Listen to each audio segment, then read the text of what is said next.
सीलन और फंगस लगी दीवारें, टूटा फूटा ढांचा और जर्जर होता घर।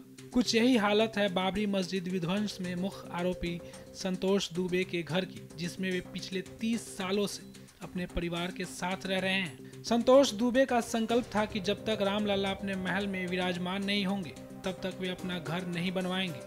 अब उनका यह संकल्प पूरा होने जा रहा है जब प्रधानमंत्री नरेंद्र मोदी 22 जनवरी को रामलला की प्राण प्रतिष्ठा करेंगे।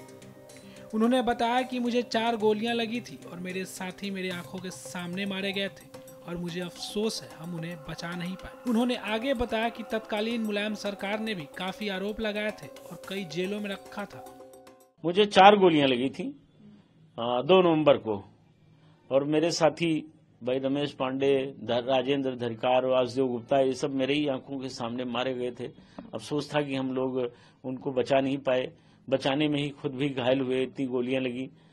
तो ये तो 2 नवंबर को ये घटना हुई थी। मुलायम सरकार ने आपके पास कई आरोप भी लगाए। हाँ, मुलायम सरकार ने बहुत आरोप लगाए, बड़े मुकदमे जड़ दिए, NSA लगाकर मुझे साल भर जेल में रखा। प्रदेश की कई जिलों में मुझे कई जिलों की जेलों में ट्रांसफर किया गया, दौड़ाया जाता रहा। मेरी मुलाकात यहाँ बंद थी, मुझसे कोई मिल नहीं सकता था, सेल में मुझे रखा गया था। बड़ी प्रताड़ना झेलनी पड़ी। मुलायम सिंह की सरकार ने कभी हमको चैन से बैठने नहीं दिया। जब भी वो उनकी सरकार आती थी, वो या उनके बेटे की जब भी सरकार आई, तो मेरे ऊपर तमाम फर्जी मुकदमे लादे जाते रहे। उन्होंने आगे बताते हुए कहा कि अब मेरा संकल्प पूरा हो गया है और ये मेरे लिए परम आनंद का विषय है। हमारे लिए ये प्रसन्नता सुख का विषय नहीं है, ये परमानंद का विषय है मेरे लिए।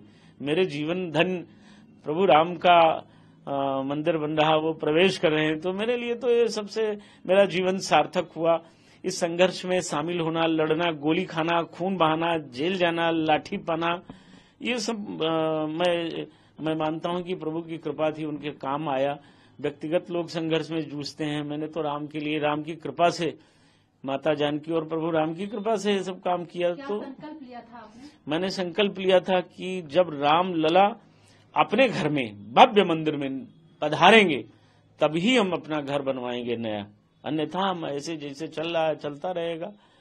कोई बात नहीं है, हम नए घर में नहीं जाएंगे, लेकिन प्रभु ने कृपा कर दी। मैं अभी कुछ वर्षों पहले कामतानाथ की परिक्रमा करने गया था चित्रकूट। तो मैंने माता जानकी से मांग की थी कि माँ, मेरा घर तो तभी बनेगा जब आपका घर बन जाए, तो कृपा करिए। उन्होंने बताया कि प्रधानमंत्री के उद्घाटन करने के बाद वे मुहूर्त निकालकर अपना घर बनवाएंगे। 30 को अपने घर से निकलेंगे यहीं से नंगे पांव। कौन?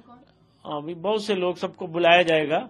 अभी मोदी जी चले जाएं, उद्घाटन करके चले जाएं, तब हम सबको बुलाएंगे, और कार सेवकों को, और सबके साथ जो भी लोग बचे हैं उन सब लोगों के साथ जाएंगे। रामकोट की परिक्रमा करेंगे। रामकोट इन द सेंस जो राम जी का किला है, राम मंदिर जो बन रहा, उसके आसपास 3 किलोमीटर की यात्रा होती है, वो एक कोस।